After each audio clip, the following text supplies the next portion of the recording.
Balmuri వెంకట్కు MLC ఇచ్చినందుకు కాంగ్రెస్ పార్టీలో with in the Congress party చాలామంది పెద్ద లీడర్లకు ఎక్కడో మండుతుంది. దానివల్ల రావాల్సిన మంత్రి పదవి ఆగిపోతుంది. నువ్వు చేస్తారనో క్లియర్ గా చెప్పి అవునా కాదా నో క్వశ్చన్ అడిగినావు, దానికి సమాధానం చెప్పన్నా ఎస్ఆర్నో అంటే నువ్వు అదే రకంగా తీసుకో. నువ్వు క్వశ్చన్ అడుగు ఎస్ నో అంటే దానికే క్లోజ్ చేస్తా. ఎస్ఆర్నో అవును కాదు చెప్పిన తర్వాత సమాధానం చెప్పండి. ఏదైతే సంబంధించి అటువంటిది ఏదీ లేదు. ఓకే, ఎస్ కాదు నో కాదు, అటువంటి విషయమే లేదు, అటువంటి ప్రస్తావనే లేదు. బల్మూరి వెంకట్కి ఎమ్మెల్సీ పదవి రావడంతో కాంగ్రెస్ పార్టీలోని ఒక సామాన్యమైన కార్యకర్తకి వెళ్ళి పైన ఉన్న అందరూ లీడర్స్ కూడా 100% కష్టపడ్డ వ్యక్తికి ఫలితం దక్కిందనే విధంగానే ఆలోచిస్తుండ్రు. నిజంగా ఎవరైనా అసహనంతో ఉండి ఎవరైనా కోపంతో ఉంటే వాడు పార్టీ ఐడియాలజీ వ్యక్తే కాదు, పార్టీ విధి విధానాల ఆలోచన ఉన్న వ్యక్తే కాదు.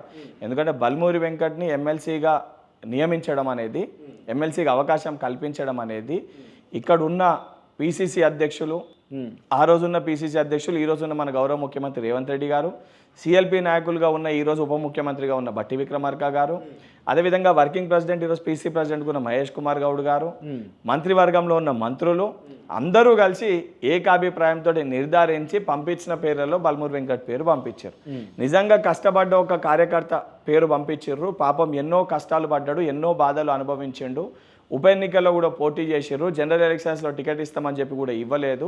అవకాశం కల్పించాలని చెప్పి ఏఐసిసిలో ఉన్న ఆర్గనైజేషనల్ ఇన్ఛార్జ్ కేసీ వేణుగోపాల్ గారు కూడా దాన్ని గుర్తించి వారు రాహుల్ గాంధీ గారి దగ్గరికి, మల్లికార్జున్ ఖర్గే గారి దగ్గరికి వాస్తవాలని చెప్పినప్పుడు ఏకాభిప్రాయంతో బల్మూరి వెంకట్ని ఎమ్మెల్సీ కరెక్ట్ డెసిషన్ అనేది నిర్ణయం తీసుకోవడం జరిగింది. ఢిల్లీలో తీసుకున్నప్పుడు ఎమ్మెల్సీ అనౌన్స్మెంట్ అయ్యే ముందు రోజు కూడా 2 రోజుల ముందు లాస్ట్ ఇంటర్వ్యూ నువ్వే తీసుకున్నావు. ఏదైతే ఈరోజు ఆరోపణలు అభియోగాలు వస్తున్నాయో 12th రోజు 14th రోజు నువ్వు నన్ను ఇంటర్వ్యూ తీసుకున్నావు. January 14th లాస్ట్ ఇంటర్వ్యూ క్రాంతిదే నన్ను తీసుకుంది, ఛానల్ వేరు కానీ ఇంటర్వ్యూ తీసుకుంది అయితే నువ్వే నన్ను. ఆ రోజు అందరూ కూడా 14th 15th నువ్వే దానికి సమాధానం చెప్పాలి. ఎమ్మెల్సీ అనౌన్స్ కాకముందు 3 రోజులు బల్మూరి వెంకట్ ఢిల్లీలో ఉన్నాడు, పైరవి చేసిండని చెప్పి నా పైన నువ్వు అన్నట్టే అనేక మంది అడుగుతున్నారు. ఇదే రూమ్లో పక్కన కూర్చొని నువ్వే నన్ను ఆ రోజు 1.5 గంట ఇంటర్వ్యూ చేసినావు. మరి నేను ఢిల్లీలో ఉండి ఇంటర్వ్యూ ఇచ్చినా, హైదరాబాద్ ఇంటర్వ్యూ ఇచ్చినా నువ్వే సమాధానం చెప్పాలి. నువ్వే నన్ను దానిపైన ప్రశ్నిస్తే నేనేం చెప్పాలి? చేసినావా చేయలేదా? 14th రోజు నువ్వు నన్ను ఇంటర్వ్యూ చేసినావా చేయలేదా? ఆ రోజు కూడా నువ్వు అడిగితే ఏం చెప్పిన? అప్పటి వరకన్నా నాకు క్లారిటీ ఉందా? లేదనే చెప్పారు. అప్పటివరకు నాకు క్లారిటీ ఉందా? లేదనే చెప్పారు. మళ్ళా ఇప్పుడు పార్టీ ఒక నిర్ణయం తీసుకొని అప్పటి వరకు ఇవ్వకపోతే కష్టపడరు, బలి చేసిర్రు, బలి పశువు చేసిర్రు అని నువ్వే అంటావు. సరే, కష్టాన్ని గుర్తించి పార్టీ ఒక నిర్ణయం తీసుకొని పదవి ఇస్తే పైరవి చేసి, పైరవి ఏడికేయాలి అలావు.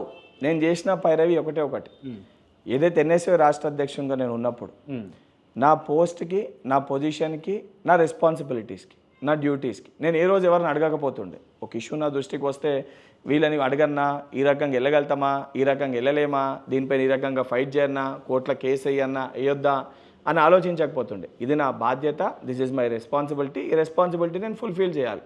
దీనివల్ల నాకేమొస్తుంది, ఏ రకమైన ఉపయోగం వస్తుంది ఏ రోజు ఆలోచించాలి. ఎందుకంటే మేము ధర్నా చేసి కొట్టాటలు చేసినప్పుడు కూడా జైలు పోయినప్పుడు రాహుల్ గాంధీ గారు వచ్చి పరామర్శిస్తారని ఊహించలే అసలు నేను. ఓకే, ఎందుకంటే అప్పటికి 3 సార్లు 3-4 సార్లు నేను జైలుకి వెళ్ళిన.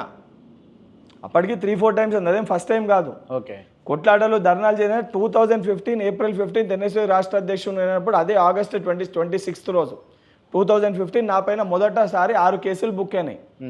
ఆ రోజేం మనమేం ఊహించలే. ఆ రోజు దానం నాగేందర్ గారు హైదరాబాద్ కాంగ్రెస్ పార్టీ అధ్యక్షునికి ఉండే. దానమన్న చెప్పిండని చెప్పి పోయి ఆ రోజు ధర్నాలు చేసినాం, కేసులేనాయి. ఆ రోజేం ఊహించలే దానమన్న చెప్తే కేసులేనే, రేపొద్దున దానమన్న ఉంటాడా సరే. పార్టీ లైన్, పార్టీ విధి వినాలని నమ్ముకొని ఉన్నాను, నా కష్టాన్ని నేను నమ్ముకొని ఉన్నాను. అట్ ద సేమ్ టైం నా వెంట ఉన్న ఏదైతే సంబంధించి సైన్యం ఏదైతుందో, ఎన్ఎస్వై బలం ఏదైతుందో, ఆ ధైర్యం ఏదైతుందో, దాంతోపాటు నా కుటుంబ సభ్యులు, నా మిత్రులు వీళ్ళందరూ కలిసిరు కాబట్టి ఈరోజు ఇంత బలంగా గట్టిగా నిలబడగలిగినాను. ఓకే, లేకపోతే ఈ స్థాయి వరకు ఒక నార్మల్ ఎన్ఎస్వై రాష్ట్ర అధ్యక్షునిగా పనిచేసి కష్టపడి గుర్తింపు కలిగి ఈరోజు ఈ స్థాయిలో కూర్చోవడం అనేది అంత ఈజీ కాదు క్రాంతిపై.